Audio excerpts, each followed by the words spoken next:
At the same time, I wanted to learn more, but couldn't find anything about feminist theater, as I said. So I started to go the academic route. Enrolled in the University of Guelph and their theater program there, and met some phenomenal profs who really knew about Canadian theater, and for the first time in my life could actually point me to sources about feminist theater. And that started a lifelong research project. Learned that the first professional feminist theater in Canada was called Red Light. They were in Toronto. I learned that there was this incredible student movement of feminist theaters across the country, thanks to Trudeau and his OFY program, Opportunities for Youth. Companies, Women's Theatre Co-op in Vancouver, Bazumba Theatre out of Alberta, Tomorrow's Eve Theatre here in Toronto, Mothering Rights in Saskatchewan. There was a ton of them. You can't find them anywhere in the history books yet, but they were out there. And they toured into the smallest, ruralist communities all across Canada and brought the message of feminism.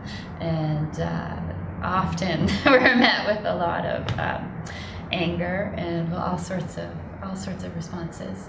So feminist theater really lit up my world, and then I started trying to practice it as well.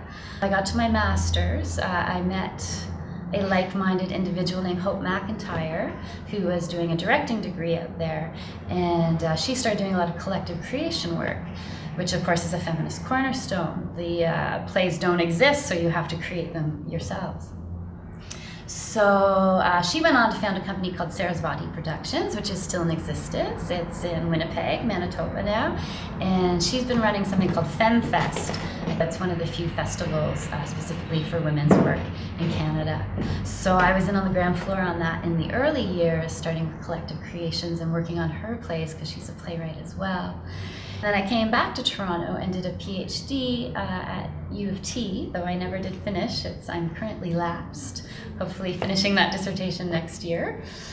And formed a feminist collective there. We called it the Fem Collective, very original, and did a few shows. And really somewhere in that whole time, as I said in the beginning, I wanted to be an actor, but that really changed. I had an acting teacher, Catherine Marion, at Guelph University, who pulled me aside one day after we had to create pieces.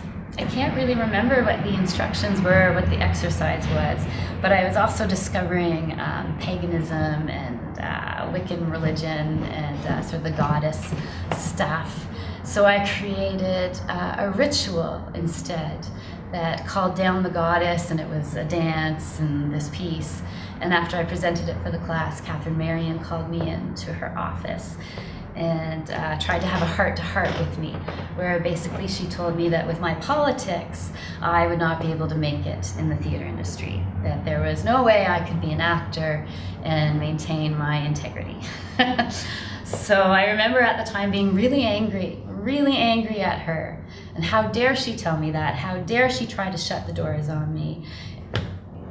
She ended up being one of the people that I interviewed years later, as one of those early 70s feminist theater practitioners. She had been involved with a company called Theater Energy, which was in the Kootenay region in BC in the 70s. So, she knew what she was talking about.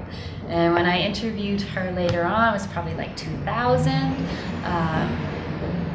I thanked her for that advice and said, I was so angry at you back then, but you were right. You were totally right. And I understand now that you were trying to prepare me and to warn me and to let me know what the climate was going to be like. And in fact, she was the only person who ever did so.